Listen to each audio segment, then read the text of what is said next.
Assalamualaikum warahmatullahi wabarakatuh. Kami mahasiswa Universitas Tugutang Semarang akan mempresentasikan tugas kelompok kami yang berjudul Sistem Penunjang Keputusan Pemilihan Perumahan.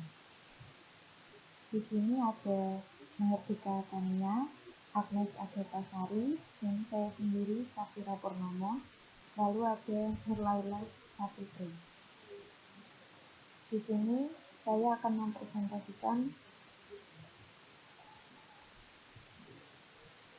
latar belakang masalah, lalu tujuan dan manfaat, subsistem data, dan database. Kita langsung mulai saja dari latar belakang masalah.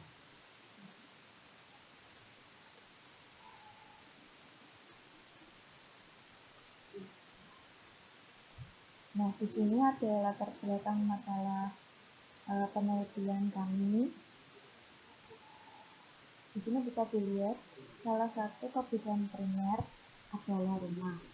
Hanya kebutuhan primer, maka setiap orang akan bekerja keras untuk memenuhi kebutuhan ini. Tetapi banyak hal yang dapat dipertimbangkan untuk membangun rumah dari awal, seperti lama waktu yang dihabiskan untuk membangun, lalu memilih tanah yang sesuai, mengurus akte tanah, mahalnya bahan bangunan, serta jasa pekerja bangunan yang harus dibayar. Maka hal ini membuat membangun rumah itu tidak efektif dan efisien, sehingga banyak orang yang lebih memilih untuk membeli rumah di perumahan. Membeli rumah di perumahan pun juga banyak pertimbangan yang harus dipikirkan. Agar tidak mengalami kerugian dalam memilih, rumah yang dipilih harus sesuai dengan kriteria yang diinginkan. Dengan begitu, harus memiliki informasi serta referensi perumahan, letak, dan harga yang cukup untuk mengambil keputusan. Lalu tujuan dan manfaat. Tujuan dari penelitian ini adalah membangun sistem pendukung keputusan untuk pemilihan perumahan sehingga dapat digunakan untuk memilih perumahan secara efisien. Di sini juga ada manfaat.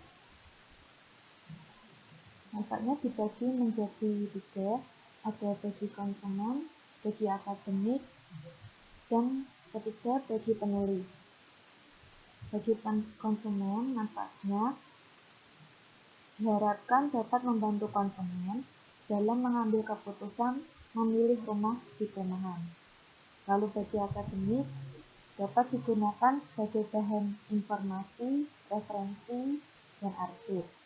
Lalu ada bagi penulis, menambah wawasan pengetahuan dan pengalaman penulis mengenai pembuatan sistem pendukung keputusan yang telah didapat. Next, ada subsistem data. Apa itu subsistem data?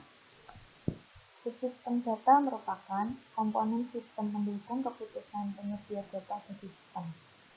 Data yang dimaksud disimpan dalam suatu pangkalan data yang diorganisasikan oleh suatu sistem yang disebut dengan sistem manajemen pangkalan data atau database management system atau biasanya disebut DBMS. Next, di sini ada database dalam sistem pendukung keputusan pemilihan perumahan terdiri dari 4 tabel, yaitu tabel developer, tabel perumahan, dan tabel hasil. Di sini ada tabel developer. Pada tabel di sini digunakan untuk menyimpan data jenis developer perumahan dengan primary key KB developer. Bisa dilihat di sini tabel untuk database-nya.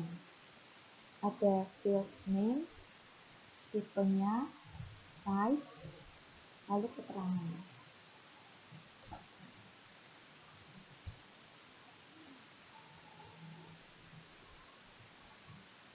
Dua tabel perumahan atau juga disebut dengan database perumahan.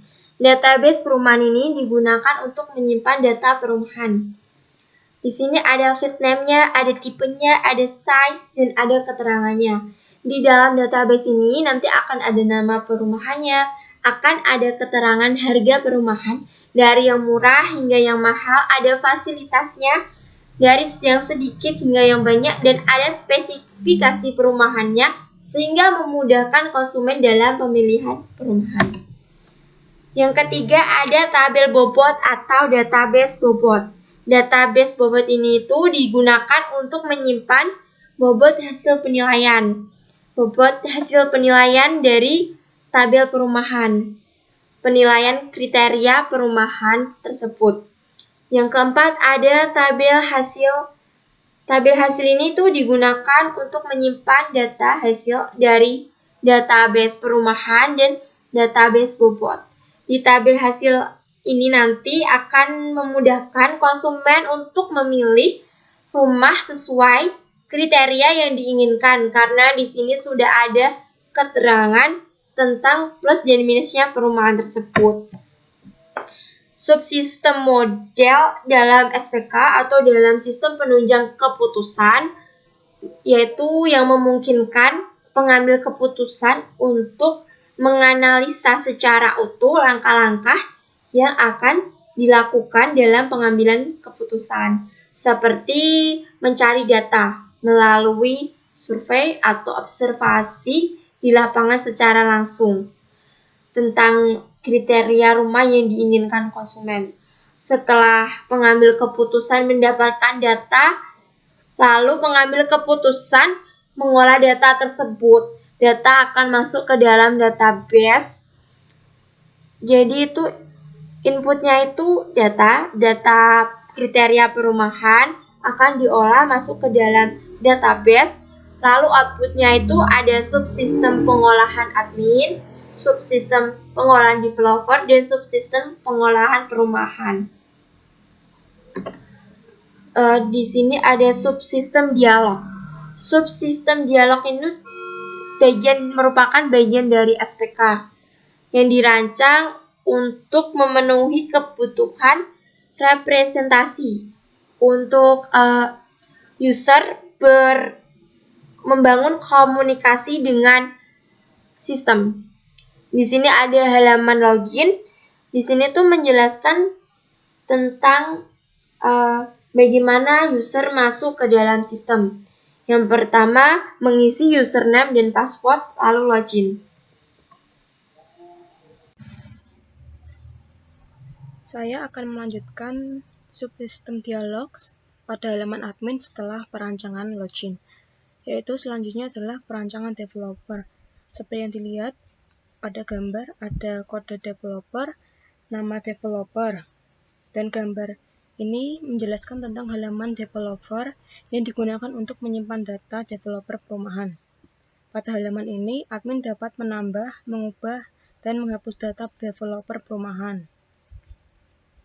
Selanjutnya adalah perancangan perumahan.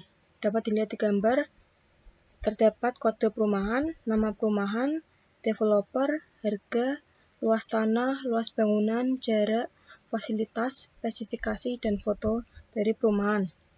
Dan gambar ini menjelaskan tentang halaman perumahan yang digunakan untuk menyimpan data perumahan. Pada halaman ini, admin dapat menambah, mengubah, dan menghapus data perumahan. Selanjutnya adalah perancangan admin. Di gambar terdapat username dan password untuk admin. Dan gambar ini menjelaskan tentang halaman admin yang digunakan untuk menyimpan data admin. Pada halaman ini, admin dapat menambah, mengubah, dan menghapus data admin. Baik, selanjutnya saya akan menjelaskan tentang halaman pengguna. Di sini ada perancangan home. Di desain ini ada banner. Terus di sini ada home rekomendasi. Di halaman pengguna ini masuk ke dalam perancangan home ada nama perumahan, LB atau LT, harga, lalu foto perumahan, detail. Ada dua di sini. Nah, gambar perancangan home ini menjelaskan tentang halaman home yang akan menampilkan daftar perumahan yang ada di sistem pendukung keputusan pemilihan rumah. Selanjutnya yaitu perancangan detail perumahan. Perancangan detail perumahan ini di sini ada home rekomendasi, ada fotonya, terus ada developer, nama, LB atau LT, harga, jarak tempuh, fasilitas, spesifikasi. Nah, perancangan detail perumahan ini menjelaskan tentang halaman detail perumahan yang akan menampilkan spesifikasi detail perumahan yang dipilih oleh pengguna. Selanjutnya yaitu perancangan rekomendasi. Perancangan rekomendasi user interface ini yaitu seperti ini. Ada tulisan home rekomendasi. Lalu developer, harga, luas tanah, luas bangunan, jarak tempuh, fasilitas. Ada button proses dan button batal. Perancangan rekomendasi ini menjelaskan tentang halaman rekomendasi yang digunakan oleh pengguna untuk memilih kriteria pemilihan rumah itu seperti apa. Tampilannya seperti ini, user interface-nya. Lalu selanjutnya yaitu perancangan hasil rekomendasi. User interface dari perancangan hasil rekomendasi ini yaitu seperti ini. Nah, di sini kan ada home rekomendasi. Lalu hasil rekomendasi perumahan developer. Ada nomor, nama, harga, luas tanah, luas bangunan, jarak, fasilitas, dan detail. Nah, perancangan hasil rekomendasi ini menjelaskan tentang halaman hasil rekomendasi yang akan menampilkan hasil rekomendasi dari perumahan yang dicari oleh pengguna. Jadi rekomendasi ini berfungsi untuk para klien untuk mencari rekomendasi rumah-rumah yang diimpikan. Nah, seperti itulah presentasi dari kami. Apabila ada kesalahan, kami mohon maaf. Wassalamualaikum warahmatullahi wabarakatuh.